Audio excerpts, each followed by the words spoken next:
The Zephyrian High Command had seen many species rise and fall across the galaxy. Their crystalline forms had witnessed the birth of 1,000 civilizations, each following predictable patterns of growth, expansion, and eventual stagnation. When the sensors first detected unusual energy signatures from a small blue planet in the Orion Arm, nobody expected anything remarkable. Commander Vexthal adjusted his optical sensors as he studied the data streaming across the holographic displays. The third planet from a yellow star showed signs of primitive technological development. Radio waves, nuclear fission, basic spacecraft. Nothing the galaxy hadn't seen countless times before. Another young species playing with fire, muttered his aide, Lieutenant Zyrak. Shall we add them to the monitoring list and move on? Vexthal was about to agree when something caught his attention. The electromagnetic signatures weren't following normal patterns. Most species developed in predictable waves, peaceful expansion followed by resource conflicts, then either enlightenment or self-destruction.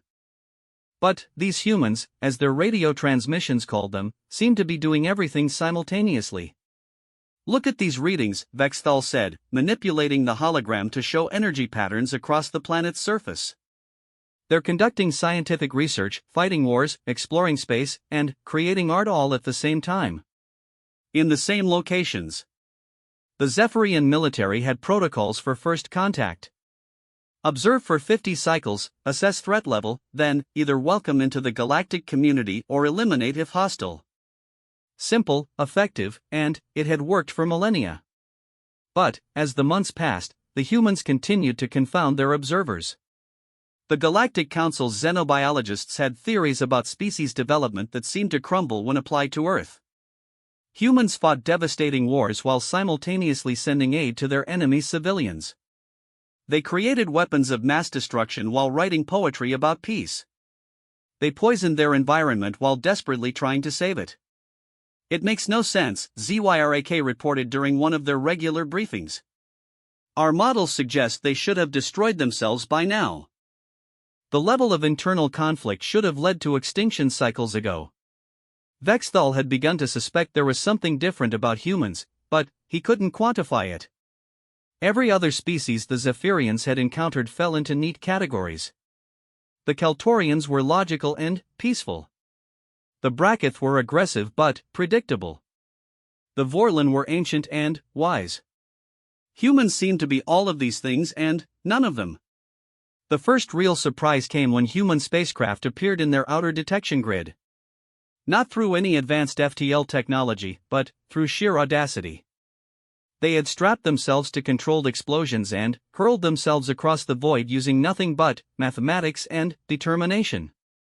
Sir, Zyrak's voice carried an unusual tone. The humans have reached their moon. Using chemical rockets. Vexthal felt something he rarely experienced, genuine surprise. Chemical rockets were considered museum pieces by galactic standards. Most species developed at least basic gravity manipulation before attempting serious space travel. Yet somehow, these humans had calculated trajectories, built life support systems, and successfully landed on their satellite using technology barely more advanced than fireworks. How? He asked. The answer came in fragments over the following days. Human mathematical prowess exceeded their expectations. They had developed complex equations to solve problems that most species handled with advanced technology. Where others used anti-gravity, humans used precise calculations. Where others used force fields, humans used redundant safety systems and backup plans for their backup plans. They don't just solve problems, reported Dr. Kethmore from the Xenobiology department. They anticipate what could go wrong and prepare for it. Then, they prepare for their preparations going wrong. I've never seen anything like it. The Galactic Council's first contact protocols required a threat assessment before revealing themselves. Standard procedure involved analyzing military capabilities, technological level, and cultural stability. The humans scored low on the first two metrics but completely broke the scale on the third. They're simultaneously the most violent and most peaceful species we've ever encountered, Vexthal reported to the High Command. They'll fight wars over resources while sharing those same resources with refugees. They create weapons capable of destroying their planet while forming international treaties to prevent their use. High Commander Tralvex studied the reports with growing interest. The Zephyrian Empire had conquered or absorbed 47 different species over the past millennium. Each had followed predictable patterns: resistance, negotiation, integration, or elimination. The decision matrix was simple and effective. "What do you recommend?" Tralvex asked. "I don't know," Vexthul admitted. "Standard protocols don't seem to apply. They're too primitive to be a threat, but too unpredictable to ignore. Too violent to be peaceful, but too collaborative to be truly aggressive." The debate continued for weeks. Some faction within the Zephyrian command advocated for immediate contact and integration. Others suggested continued observation. A few extremists recommended preemptive elimination, arguing that unpredictable species eventually became dangerous. The decision was made when human space activity suddenly accelerated beyond all projections. Within a single human year, what they called their space race had evolved into something unprecedented. Multiple nations launched missions simultaneously, each pushing technological boundaries that should have taken decades to achieve. The Zephyrian observers watched in amazement as humans went from basic satellite technology to complex space stations in what their species considered an instant. "Sir, you need to see this," Zyrik interrupted Vexthul's morning meditation. "The humans have launched something new." The hologram displayed a structure unlike anything in their databases. Where most species built space stations as staging points for further expansion, humans had constructed what appeared to be a floating city. Multiple modules connected by tunnels, rotation sections for artificial gravity, and, most surprisingly, areas clearly designed for long-term habitation. "They're not just visiting space," observed Dr. Kethmore. "They're planning to live there. Permanently." This revelation shifted the entire assessment. Species that could adapt to space environments posed different challenges than planet-bound civilizations. The humans weren't just exploring, they were preparing to spread throughout their solar system. But what truly caught the Zephyrian attention was how they solved problems. When faced with the challenge of long-term space habitation, instead of developing anti-gravity or atmospheric processors like other species, humans created closed-loop life support systems using plants and biological filters. They grew food in space using soil from their home planet mixed with recycled waste. "It's brilliant," admitted Chief Engineer Mordak during a strategy meeting. "Crude, but brilliant. They're using biological systems as technology. Most species try to replace nature with machines. Humans are making nature work in unnatural environments." The real shock came when human military technology began appearing in space. Not energy weapons or particle beams, but kinetic projectiles accelerated to incredible velocities. Simple metal rods that could devastate planetary surfaces using nothing but gravity and velocity. "They've weaponized physics," Mordak reported with something approaching admiration. "No exotic matter, no energy requirements. Just mass and acceleration. Any species could build these, but nobody thought to." High Commander Tralvex reviewed the reports with growing unease. Human ingenuity was beginning to look less primitive and more terrifyingly creative. They took basic scientific principles and applied them in ways that more advanced species had never considered. "What's their tactical doctrine?" he asked. "That's the problem," Vexthul replied. "They don't have one. They have dozens.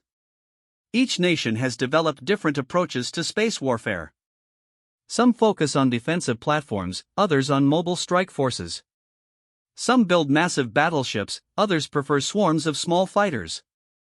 This diversity worried the Galactic Council more than any single weapon system could.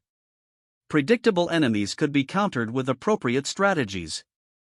But humans seemed to be preparing for every possible type of conflict simultaneously.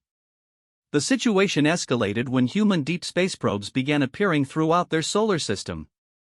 Not the simple automated scouts that most species launched, but sophisticated platforms capable of independent operation for decades. They carried complete databases of human knowledge, advanced manufacturing capabilities, and, most disturbingly, instructions for replication. They're seeding their entire system, reported the intelligence division. If we eliminate their home planet, they have backup colonies, backup technology, and backup populations scattered across a dozen worlds.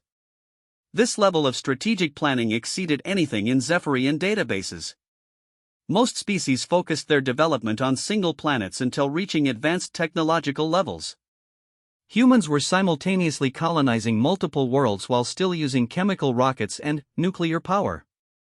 How are they doing this? Tralvex demanded. The answer came from Dr. Kethmore's cultural analysis team. They never stopped fighting each other, she explained. Most species achieve peace before developing space technology. Humans are applying military strategies to civilian expansion. They're not just colonizing space, they're fortifying it. The implications were staggering. Every human outpost was designed to be self-sufficient and defensible. They weren't building colonies, they were building fortress worlds. Each one capable of supporting the entire species if necessary. But what truly shocked the Galactic Council was the human approach to technology sharing. Instead of the careful hierarchical distribution common among advanced species, humans published their discoveries freely.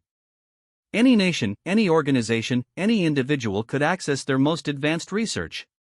They're accelerating their own development through controlled chaos, observed strategic analyst Vorthum. Instead of centralized planning, they're using competition and cooperation simultaneously. Hundreds of different groups working on the same problems with different approaches. Within months, human technology began advancing exponentially. Fusion reactors appeared alongside improved chemical rockets. Quantum computers worked alongside mechanical calculators. Advanced materials science developed parallel to traditional metallurgy. They're not replacing old technology, Mordak realized. They're improving everything simultaneously. Their newest spacecraft use both fusion drives and chemical thrusters, quantum navigation and mechanical gyroscopes, energy weapons and kinetic projectiles. This redundancy approach violated every principle of efficient development, but its effectiveness was undeniable. Human systems rarely failed completely because they had multiple backup methods for every critical function.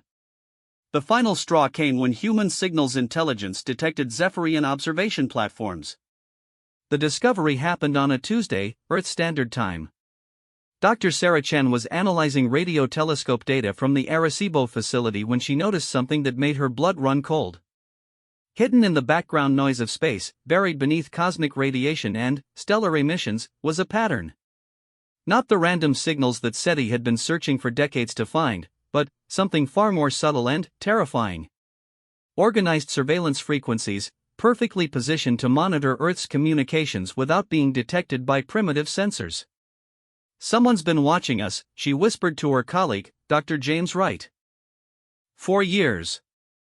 Within hours, the discovery rippled through Earth's intelligence networks. What Dr. Chen had found wasn't just evidence of alien observation, it was proof of a sophisticated monitoring operation that had been documenting human development with clinical precision. Military analysts pored over the data with growing alarm. The surveillance platforms were positioned at gravitational balance points throughout the solar system, locations that would provide perfect observation angles while remaining virtually invisible to Earth-based detection. Whoever had built them understood orbital mechanics better than humanity's best scientists.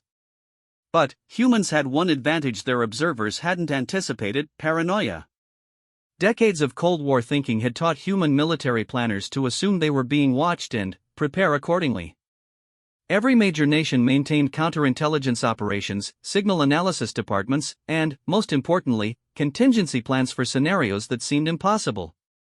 General Patricia Morrison, head of the newly formed Space Defense Initiative, reviewed the compiled data with the calm efficiency that had made her legendary in military circles. How long have they been watching? Conservative estimate? At least 20 years, replied Dr. Chen. Possibly much longer. The signal patterns suggest they've been documenting our technological development, military capabilities, and social structures. Any indication of hostile intent? Unknown. But the level of surveillance suggests preparation for something. Nobody watches this carefully unless they're planning to act. Within days, the discovery triggered the largest military mobilization in human history. Not the open warfare that marked previous conflicts, but a coordinated intelligence operation spanning every spacefaring nation on Earth. The Zephyrian observers, confident in their technological superiority and concealment, had no idea they'd been detected until human space activity suddenly shifted from predictable patterns to coordinated reconnaissance missions. Commander Vexthal noticed the change during routine monitoring. "Something's different," he told ZYRAK. "Human space launches have increased by 300% in the past week.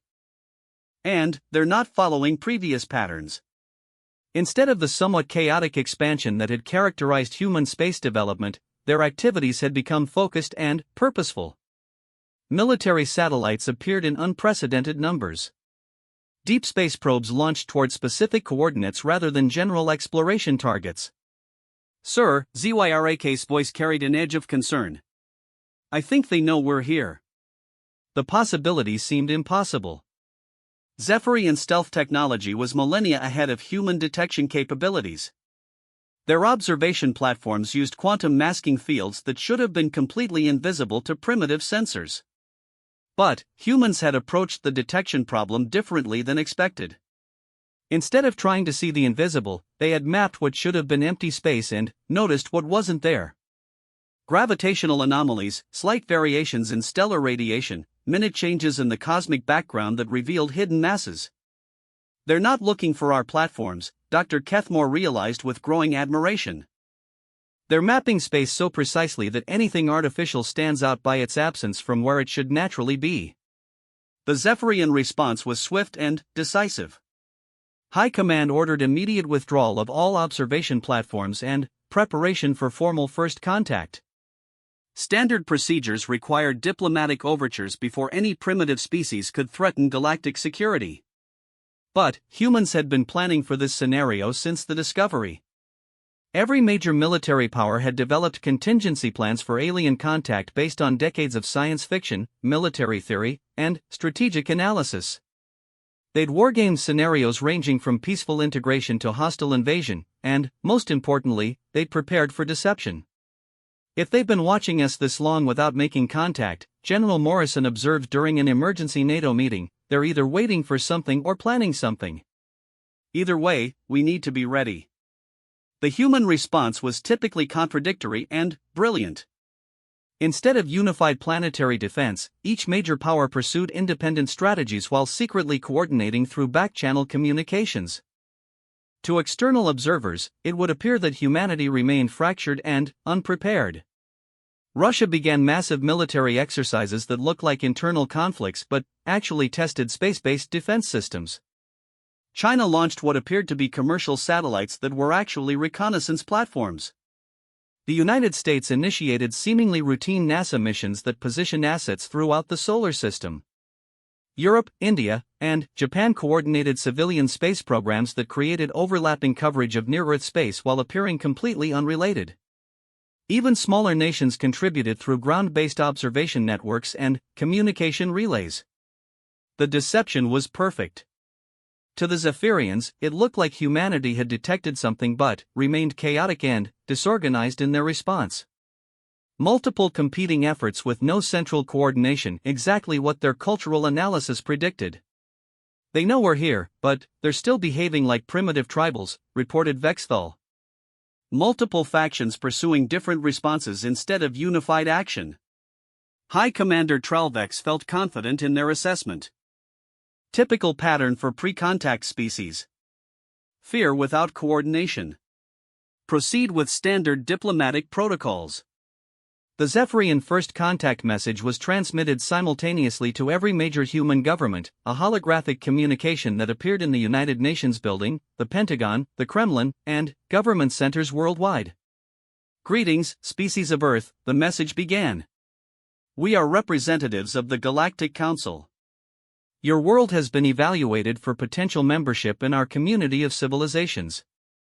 The human response was not what they expected. The human response to first contact was delivered 12 hours later through every communication method known to the galaxy, and several the Zephyrians hadn't seen before. It came as radio transmissions, quantum encrypted data bursts, gravitational wave modulations, and, most surprisingly, coordinated laser communications from hundreds of platforms throughout the solar system. The message was identical in every language, from every source, delivered with mathematical precision that suggested planning far beyond the hours since contact. "We received your message," the transmission began. "We've been expecting you." Commander Vexthal felt something cold move through his crystalline structure. The humans hadn't just detected their surveillance, they'd been preparing for this moment for years. "We know you've been watching," the message continued. "We know you've been analyzing our capabilities, our culture, our potential threat level.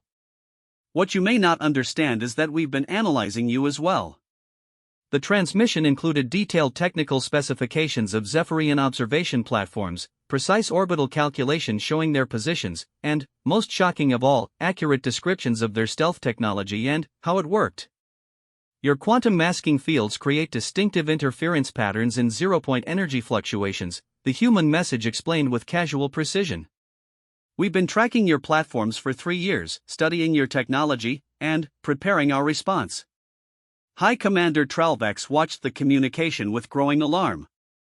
The humans hadn't just detected their presence, they'd reverse-engineered advanced technology using mathematical analysis and theoretical physics. "How is this possible?" he demanded. Dr. Kethmore provided the disturbing answer. "They've been treating this as a military intelligence operation from the beginning. Every observation we made of them, they were making of us. Every piece of technology we deployed, they studied and learned from."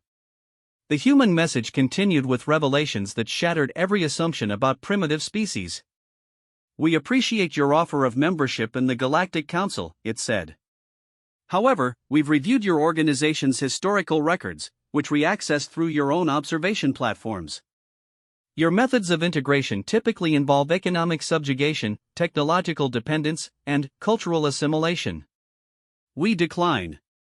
The Zephyrians had never encountered a species that rejected council membership. The benefits of galactic civilization, advanced technology, interstellar trade, cosmic knowledge were universally desired by developing worlds. Furthermore, the transmission continued, "We've detected 47 other observation operations throughout our solar system, representing what we calculate to be 12 different galactic powers. We're addressing this communication to all of you simultaneously." Vexthal's optical sensors dimmed in shock. The humans had not only detected their operation, but the hidden surveillance networks of every major galactic civilization. Powers that had been observing in secret for decades, confident in their technological superiority. "We propose an alternative arrangement," the human message announced. "Open diplomatic contact with all interested parties, conducted in neutral space, with full disclosure of capabilities and intentions. We're transmitting coordinates for a meeting location."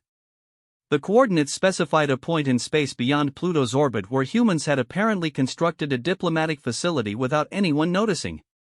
Long-range sensors confirmed the existence of a massive station bristling with both defensive and communication equipment. "When did they build that?" Zyrak asked in amazement. The answer came from strategic analyst Vorthum. "They didn't build it in secret. We observed the construction ourselves. We classified it as a deep space research facility and ignored it." The humans had hidden their diplomatic station in plain sight, constructing it as an apparent scientific outpost while actually creating the galaxy's most advanced first contact facility. Every observation platform had watched its construction and dismissed it as irrelevant. But the most shocking revelation came in the final portion of the human message. "We should clarify something about human military doctrine," the transmission stated. "You've observed our conflicts and classified us as moderately aggressive but technologically primitive. This assessment contains a fundamental error." The message paused, and, when it resumed, the tone carried implications that chilled every military analyst in the galaxy. "Humans don't fight wars to win territory or resources. We fight wars to win the peace that follows. Every conflict in our history has been preparation for the next one. Every weapon we've built has been designed to make war so terrible that negotiation becomes preferable. Images accompanied the message, satellite feeds showing hidden military installations throughout human space. Not the primitive nuclear weapons that galactic powers had dismissed, but coordinated defense networks spanning multiple worlds. Our nuclear arsenals aren't weapons of war, the message explained. They're diplomacy tools. The knowledge that any aggression will result in mutual annihilation has maintained peace between major powers for decades. We've now expanded this principle to include galactic relations. The humans had militarized their entire solar system, not for conquest, but for deterrence. Every major asteroid contained hidden weapon platforms. Every space station doubled as a fortress. Every civilian facility was designed to become a military stronghold within hours. Your observation platforms detected approximately 12% of our actual military capabilities, the message revealed. The remaining 88% was hidden using techniques developed during centuries of human warfare, camouflage, deception, strategic misdirection, and decentralized command structures. High Commander Tralvex realized with growing horror that humanity had been running a counterintelligence operation against the entire galaxy. Every piece of information gathered by galactic observers had been carefully managed to create false impressions about human capabilities. We don't seek galactic domination, the final portion of the message stated. We seek galactic stability. We propose a new model for interstellar relations based on mutual deterrence rather than hierarchical control. Every species maintains its independence while contributing to collective security. The message concluded with technical specifications that made every galactic military advisor recalculate their strategic assessments. Human fusion drives were 3 generations more advanced than detected. Their kinetic weapons could strike targets across interstellar distances. Their manufacturing capabilities could produce fleets of spacecraft using automated systems hidden throughout their solar system. Most terrifying of all, they had developed quantum communication networks that connected every human facility instantaneously, making coordinated defense impossible to disrupt. They built a civilization designed for permanent warfare, Dr. Kethmore reported to the assembled galactic representatives. Not to fight wars, but to make war so costly that nobody tries. The human diplomatic station became the site of the first truly equal interstellar negotiation in galactic history. For the first time, a primitive species was negotiating from a position of strength rather than seeking protection from advanced civilizations. The resulting treaty revolutionized galactic politics. The Human Defense Compact established principles of non-interference, mutual deterrence, and voluntary cooperation that spread throughout the galaxy as other species realized that technological superiority no longer guaranteed political control. Commander Vexthal, now serving as Zephyrian ambassador to Earth, often reflected on humanity's approach to first contact. They had turned their apparent weakness, being watched by superior civilizations, into their greatest strength by learning from their observers while preparing surprises of their own. They didn't just survive first contact, he reported to the Galactic Council. They revolutionized it. Humans don't join existing systems, they transform them into something better. The galaxy would never be the same.